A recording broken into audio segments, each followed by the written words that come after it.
சர்வா தன் கம்பெனியில் இருக்கும் ஸ்பையை கண்டுபிடித்தே ஆக வேண்டும் என தனக்குத்தானே சொல்லிக் கொண்டிருக்க, அதே நேரம் சர்வாவிற்கு புரோட்டான் கம்பெனியில் சூப்பர்வைசர் பதவி கிடைத்ததை ஏற்றுக்கொள்ள முடியாமல் எப்படியாவது சர்வாவை அழிக்க வேண்டும் என்ற நோக்கத்தோடு தீரஜை தேடி வந்திருந்தான் பிரவீன்.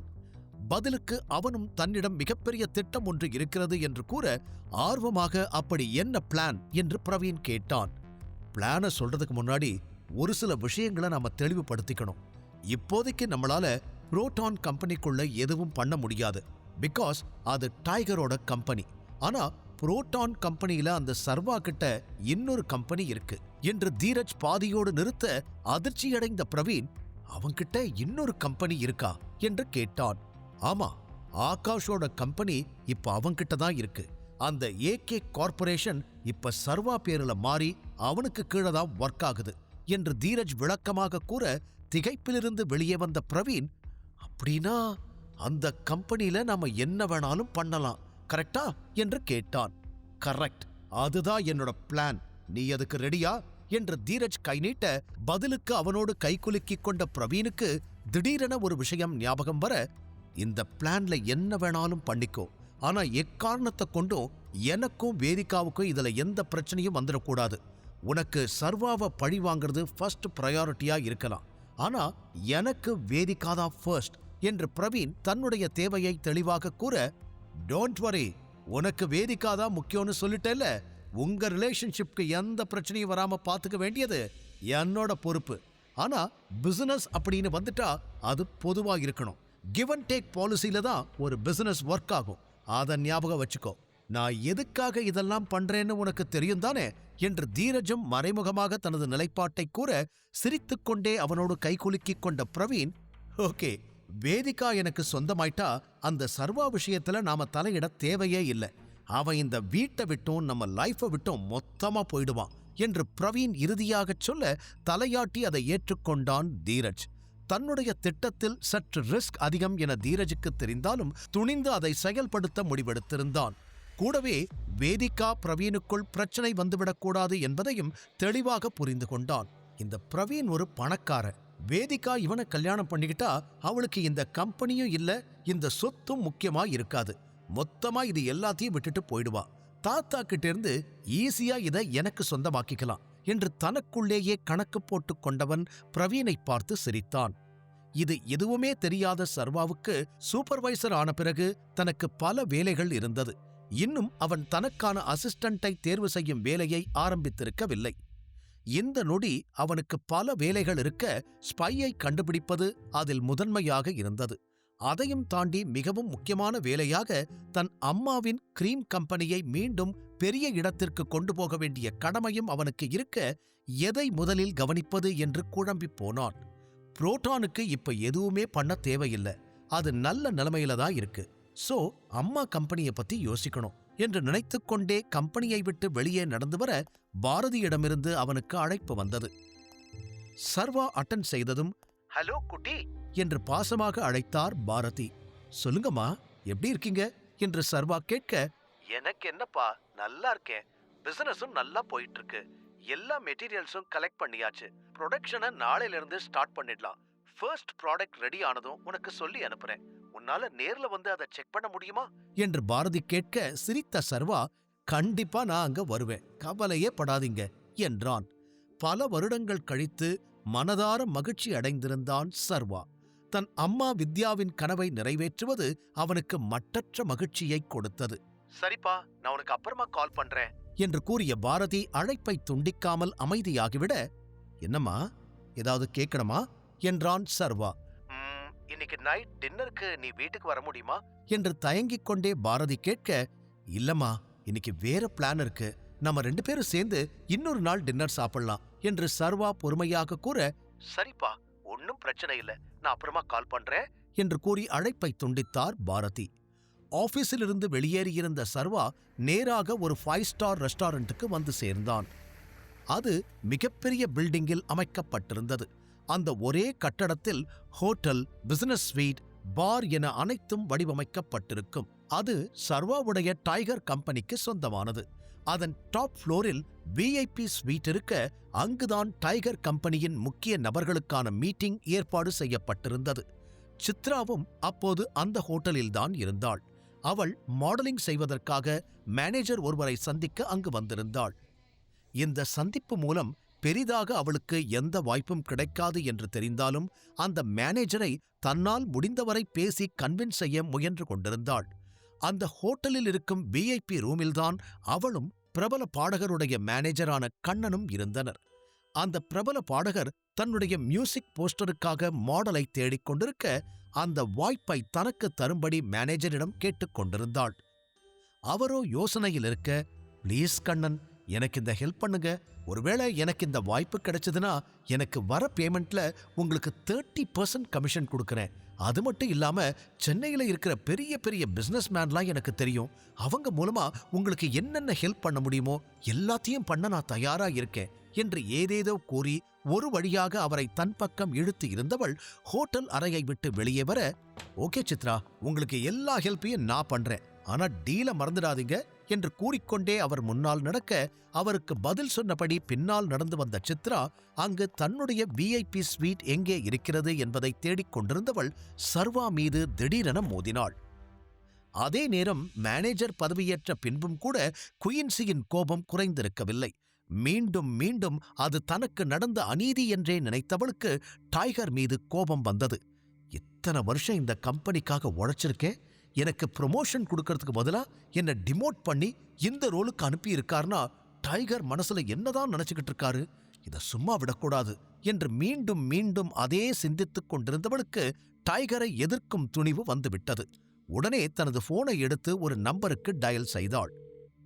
2 ரிங்கில் அந்த பக்கம் அழைப்பு ஏற்கப்பட்டு, ஹலோ குயின்சி என்று ஆதிசேஷனின் குரல் கேட்க, சார் என்று மட்டும் கூறிய குயின்சி அதற்கு மேல் வாயே திறக்கவில்லை.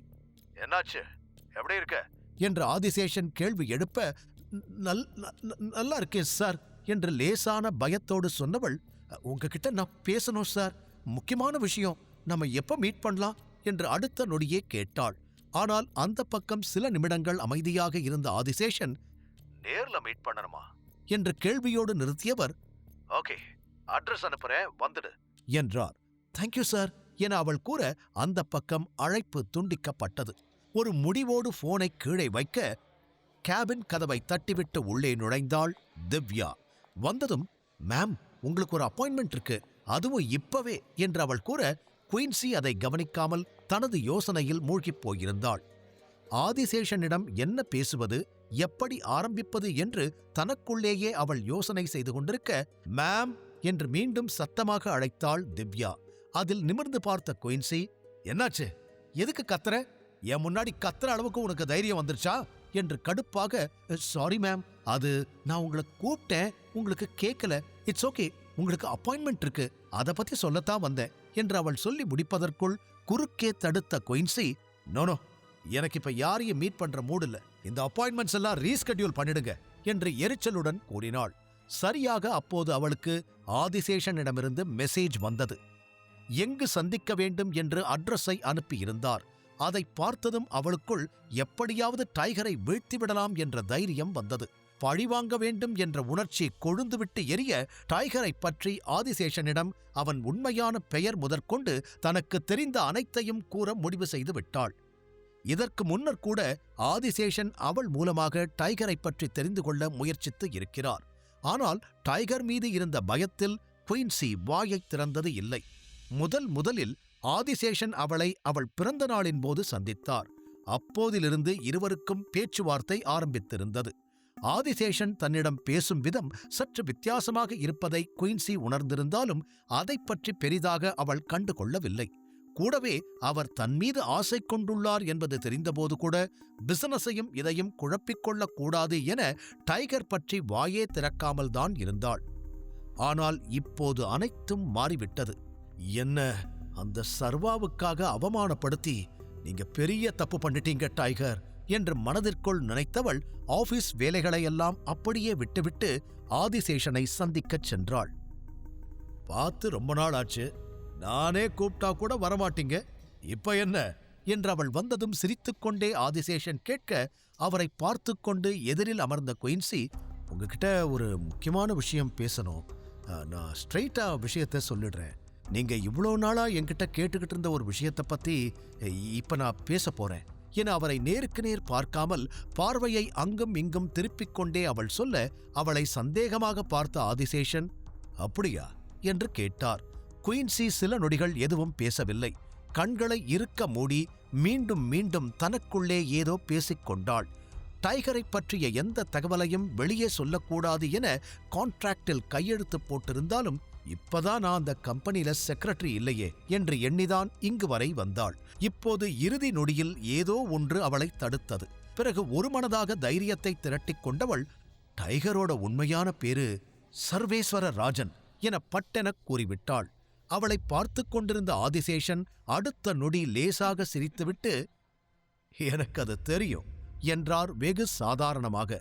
அதை கேட்ட குயின்சிக்குதான் ஆச்சரியம். அது உங்களுக்கு உங்களுக்கு தெரியுமா? அப்புறம் எதுக்காக எதுவுமே தெரியாத மாதிரி என்கிட்ட கேட்டீங்க என்று அவள் கேட்க, முன்னால் இருந்த கிளாஸில் வைனை ஊற்றிக்கொண்டு அவளை பார்த்த ஆதிசேஷன், உன்னோட இன்ஃபர்மேஷனை மட்டுமே நம்பி நான் இருப்பேன்னு நினைச்சியா? டைகரை பத்தின தகவல்கள் எனக்கு பல இடங்கள்ல இருந்து வருது. டைகரோட உண்மையான பெயர் சர்வேஸ்வரர் ராஜன். அதுவும் ராஜன் அவன் அப்பா நேம். இது எனக்கு எப்பவோ தெரியும் என்று அவர் தெளிவாக கூற, ஆனா எப்படி, யார் சொன்னா என மீண்டும் மீண்டும் அதையே கேட்டாள் குயின்சி. அதான் சொன்னேனே, என்னோட ஸ்பாய் எல்லா இடத்துலயும் இருக்காங்க. புரோட்டான் கம்பெனியிலையும் என்னோட ஸ்பாய் இருக்கா. அவதான் எனக்கு இதை சொன்னா என்று ஆதிசேஷன் கூறியதும் குழப்பமாக பார்த்த குயின்சி, இருக்கா அப்படின்னா அது ஒரு பொண்ணா என்று கேட்டாள். எஸ், ஆனா அவ ஒருத்திய மட்டும் நம்பி நான் இல்ல. டைகரை கண்டுபிடிக்க பல ஏற்பாடுகள் பண்ணியிருக்கேன். இப்ப வரைக்கும் எனக்கு தெரியாத ஒரே விஷயம், டைகர் யாரு, அவன் எப்படி இருப்பான், எங்க இருக்கான், இது மட்டும்தான் என்று அவர் கூறிவிட, ஆபீஸ்ல ஒரு பொண்ணு ஸ்பையா இருக்காளா? அது யாரா இருக்கும்? டைகரோட உண்மையான பேரு என்ன தவிர ஆபீஸ்ல யாருக்கு தெரியும்?